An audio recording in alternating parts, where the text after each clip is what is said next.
Olá, um bom dia a todos, espero que se encontrem bem, espero que estejam bem. Mais um dia que estamos aqui para vós a gravar esta série sobre o livro de Daniel.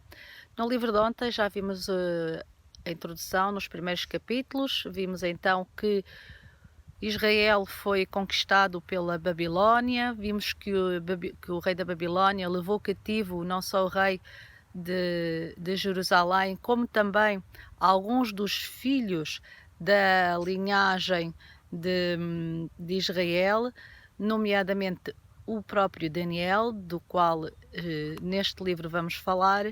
e verificamos então que eles Daniel foi um dos príncipes que foi escolhido para ser levado cativo pelo rei e para ser criado e instruído nas tradições e também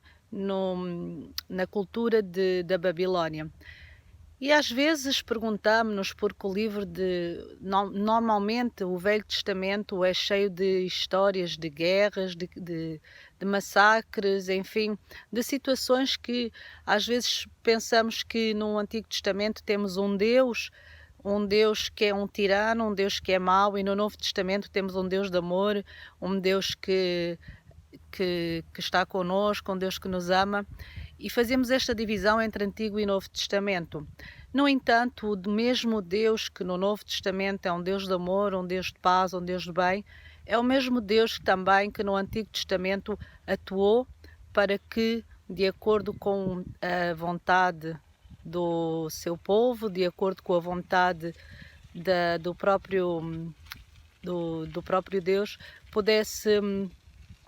o seu povo ser abençoado e que ele não saísse dos caminhos que muitas vezes iam atrás de nações idólatras e acabavam por se contaminar e por sair dos caminhos do Senhor e por desobedecer aos seus mandamentos, e Deus não queria isso. Então, de certa forma, Deus tinha que de os guiar novamente para o caminho, e a forma de os guiar para o caminho muitas vezes era punindo-os. Às vezes nós também acontecem-nos coisas más, enfim, estamos num mundo de pecado, somos suscetíveis a que essas coisas possam acontecer a qualquer um de nós, pessoas boas, pessoas más, a todos os que estão debaixo do sol e que habitam nesta terra. No entanto, algumas situações que acontecem são consequências também dos nossos erros, dos nossos pecados, e Deus, porque nos quer resgatar e porque quer que nós, enfim, estejamos perto dele e que vivemos com ele para a eternidade, muitas vezes acaba por nos dar algumas instruções, e coisas menos boas acontecem para que nós possamos voltar ao seu caminho. Então, desde o início do livro de Daniel, nós vemos em marcha e claramente o plano da redenção, mas de certa forma o grande conflito entre o bem e o mal que foi instalado aqui nesta terra. E logo no primeiro, e também entre o culto pagão e a adoração ao verdadeiro Deus. E logo no primeiro verso, duas cidades se destacam. Se repararam, no dia de ontem, quando lemos o capítulo 1, e dos versículos 1 a 5 de Daniel, verificamos então que temos Jerusalém, a capital do povo de Deus, onde o povo de Deus habitava, e tínhamos também Babilónia, uma capital idólatra que representava a sede do poder que se opunha a Deus. De facto, estas duas cidades que são mencionadas em toda a Bíblia, de Gênesis até o livro de Apocalipse, Gênesis, por exemplo, é mencionado no capítulo 4 e nos versículos 17, e também no capítulo 10, no versículo 10, e no Apocalipse, no capítulo 14, e no capítulo 18, e também no capítulo 21, nos versículos 2 e 3. E podemos ver então a intensa luta entre a luz e as trevas, a verdade e o erro, a cada momento da história. Mas porquê que então Deus permitiu que Nabucodonosor, o rei da Babilónia, fizesse então isto ao seu povo, ao povo de Deus? Reparem que o cativeiro babilónico é uma prova de que o Senhor controla todos os acontecimentos da história e que dirige o seu povo. Na verdade, era sua intenção que os judeus fossem... Não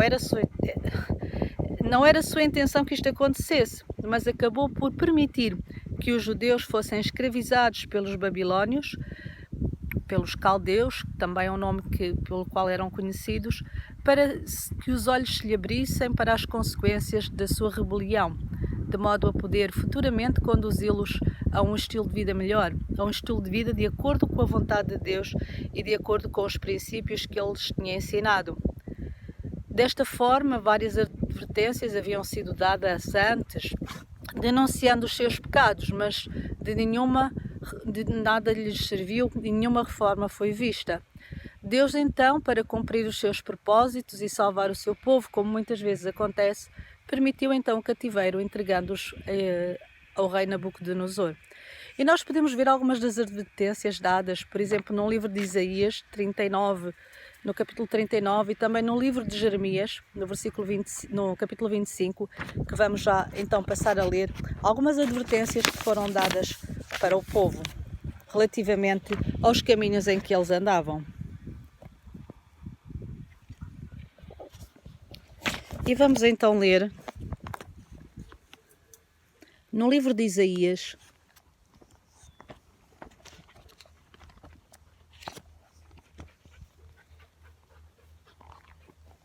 no capítulo 39,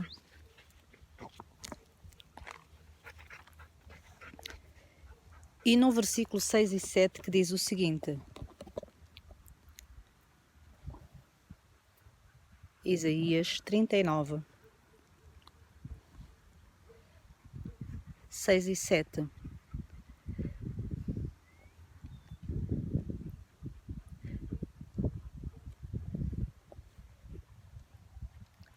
Eis que virão dias em que tudo quanto houver em tua casa, com o que te entesouraram os teus pais até o dia de hoje, será levado para a Babilônia. Não ficará coisa alguma, disse o Senhor. Dos teus próprios filhos que tu gerares, tomarão para que sejam eunucos no palácio do rei da Babilônia. Então disse Ezequias a Isaías: Boa é a palavra do Senhor que dissestes, pois pensava, haverá paz e segurança em meus dias? E também podemos ler no livro de Jeremias, então, 25, no capítulo 25, e no versículo 15, porque assim disse o Senhor, o Deus de Israel: Toma da minha mão este cálice do vinho do meu furor, e darás a beber dele a todas as nações, às quais eu te enviar. Temos então aqui algumas indicações que foram dadas ao povo, que este cativeiro ia acontecer, porque de fato o povo andava longe dos caminhos do Senhor. Que nós a cada dia não possamos ter necessidade de ser advertidos pelo Senhor por sairmos dos seus caminhos. E sendo assim, de certo que teremos a certeza que se algum mal nos sobrevier, se alguma coisa acontecer, não será porque os nossos caminhos se desviaram do caminho do Senhor, não será porque nós andamos separados de Deus, mas sim pela consequência do pecado que existe no mundo. Que nós a cada dia possamos ter a certeza de que o Senhor é o nosso refúgio e fortaleza e que queremos estar para sempre com Ele na eternidade. E este é o meu desejo para todos vós, aqui debaixo deste bonito sobreiro. Um bom dia a todos.